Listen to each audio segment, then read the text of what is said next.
Didik TV KPM. Kembali lagi bersama kami dalam Sukses SPM 2022. Fokus untuk masa ini adalah berkenaan dengan mata pelajaran perniagaan dan topik yang dipilih adalah bahagian fungsian utama dalam organisasi perniagaan. Bersama dengan Cikgu Nurlina. Cikgu, sebelum kita nak mulakan ataupun nak teruskan pembelajaran ni, boleh tak nak tanya satu soalan? Wow, boleh. Silakan. Cikgu, dari tadi saya tengok cantik sangatlah tudung cikgu. Cikgu beli kat mana? Oh, okey. Tudung ni cikgu beli dekat butik. Butik tudung. Oh, butik tudung. Ya. Agak-agak cikgu, ada lagi tak koleksi ni cikgu? Oh, koleksi yang macam cikgu pakai ni? Yang sama seperti ini? Betul cikgu? Tak ada dah lah Ya koleksi ke? ni. Kenapa? Berminat ke? Ya. Oh, kalau macam ni kan saya kena bagi tahu dekat butik tersebut supaya dia keluarkan lagi banyak koleksi macam ni supaya semua orang dapat memiliki tudung yang cantik macam saya ni. Wow. Setuju sangat tu cikgu. Okey cikgu, kita teruskan. Okey, baiklah kita teruskan. Berkaitan dengan perbualan kami tadi, agak-agak apa yang kita nak belajar? Apa yang kita nak belajar? Tajuk apa? Bahagian pengeluaran mana yang kita nak belajar? Siapa boleh bantu cikgu? Ada tak yang nak bantu cikgu? Yang nak jawab? Okey, dah nampak Jenny tu. Jenny, kita nak belajar pasal bahagian mana ni Jenny? Sengih-sengih dah tu. Bahagian fungsian pengeluaran dan bahagian fungsian pengagihan. Wow, advance-nya Jenny. Ya, tahniah. Okey, kita akan belajar mengenai pengeluaran dahulu. Okey, jom kita tengok. Okey, kita akan belajar bahagian fungsian pengeluaran. Apa itu definisi ataupun apa maksud pengeluaran ini? Tadi dah cakap dah tudung cikgu cantik. Rina pun suka dengan tudung cikgu. Betul. Jenny pun dah bagi tahu bahagian pengeluaran. Sekarang cikgu nak tanya, apa tu bahagian fungsian pengeluaran? Irfan nak bantu cikgu jawab? Silakan Irfan. Bahagian fungsian pengeluaran adalah proses yang melibatkan yang menghasilkan barang melalui proses transformasi yang menukarkan input kepada output. Okey, terima kasih Irfan. Ya, bila sebut pengeluaran maksudnya proses ataupun aktiviti menghasilkan, mengeluarkan, membuat barang ataupun perkhidmatan. Okey, barang itu adalah produk, contohnya barang itu adalah produk lah. Contohnya seperti tudung cikgu ni. Okey, perkhidmatan tu adalah sesuatu perkhidmatan yang kita tidak dapat sentuh, kita tidak dapat rasa, tapi kita dapat menikmatinya. Okey, kita tengok definisi tadi seperti yang Irfan telah bagi tahu, proses menghasilkan barang, maksudnya buat barang melalui proses transformasi. Apa tu proses transformasi? Transform, ubah. Okey, ubah penukaran input kepada output bagi memenuhi keperluan dan kehendak pengguna. Maksudnya buat sesuatu barang yang pengguna nak, yang pembeli nak. Okey, kemudian kita tengok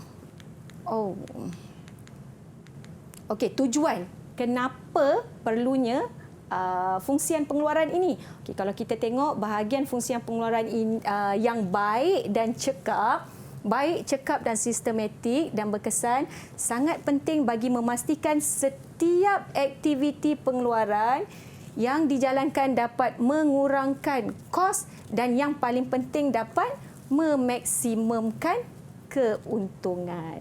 Ini sebabnya kenapa bahagian fungsian pengeluaran perlu ada. Dia nak keluarkan barang secara baik, cekap, sistematik. Yang penting dia dapat kurangkan kos dan dia dapat memaksimumkan keuntungan. Okey, baiklah. Seterusnya, kita dah tengok tadi tujuan dia. Sekarang kita tengok apa peranan dia. Cikgu dah bagi clue dah dekat situ. Ada 3 peranan dia.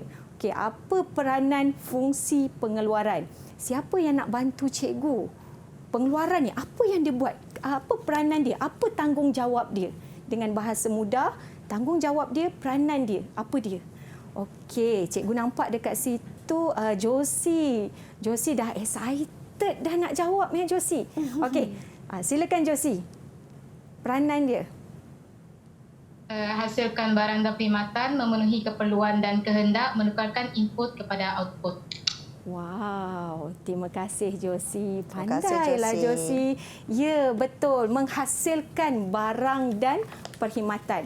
produk yang dihasilkan mengikut mutu. Bila kita dah hasilkan barang, kita akan pastikan produk yang dihasilkan tu mengikut mutu ataupun standard spesifikasi yang telah ditetapkan. Okey, seterusnya cikgu nak minta lah anak murid cikgu yang seterusnya untuk beritahu cikgu apakah peranan bahagian fungsi dan pengeluaran.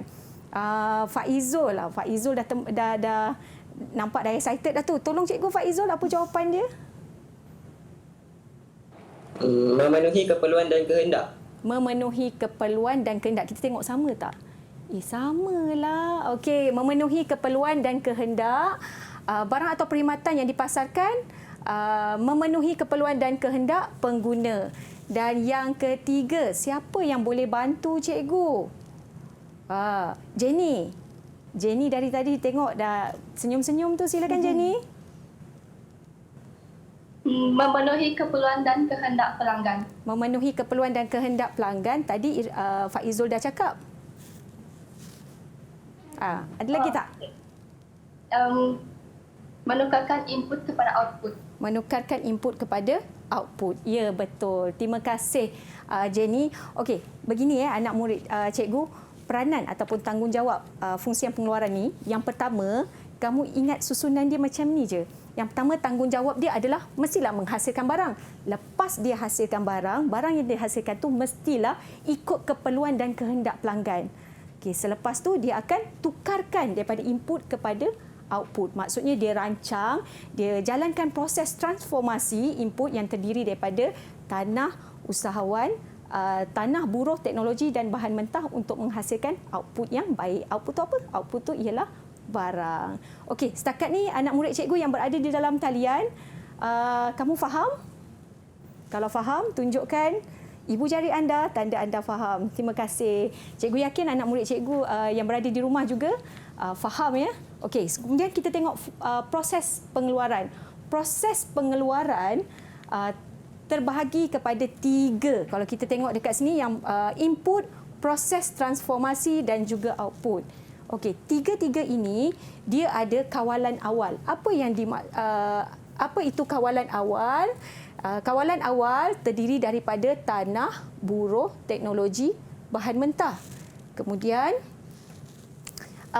tanah, buruh, teknologi, bahan mentah ni pergi kepada proses transformasi menjadi kawalan semasa, dan seterusnya yang ketiga adalah output, iaitu kawalan selepas yang terdiri daripada ciri produk, cita rasa dan kualiti. Kita tengok satu persatu apa itu kawalan awalan.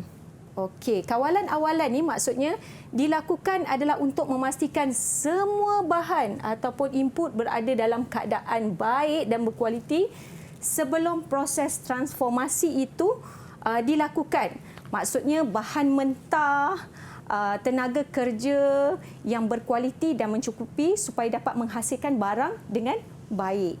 Okey, selepas kawalan awalan, kita akan pergi ke kawalan semasa. Okey, dalam kawalan semasa ni, pengurus bahagian fungsian pengeluaran dalam sesebuah perniagaan akan turut bertanggungjawab melaksanakan kawalan semasa. Kawalan semasa ni maksudnya semasa proses produk itu ditransformasikan untuk pergi ke output.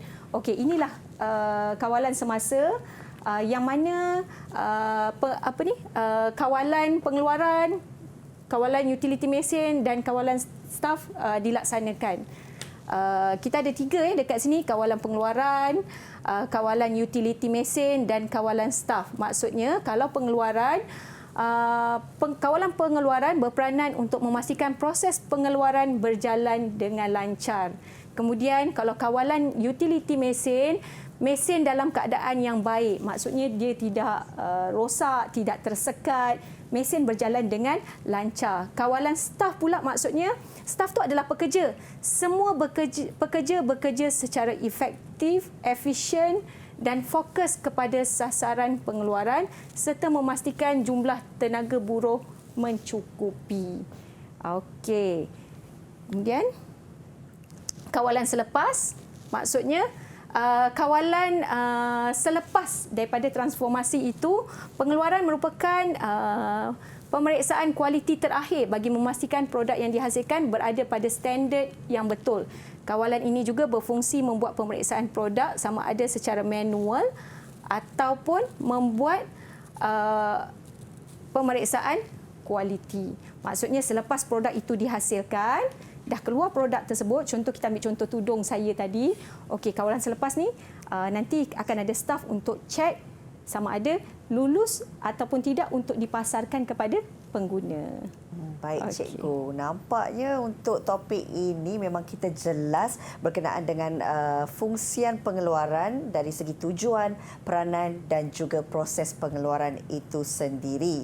Banyak lagi sebenarnya, cikgu, yang kita nak bawakan untuk topik ataupun tajuk ini, tapi kita nak berehat sekejap. Kembali lagi bersama kami dalam Didik TV KPM.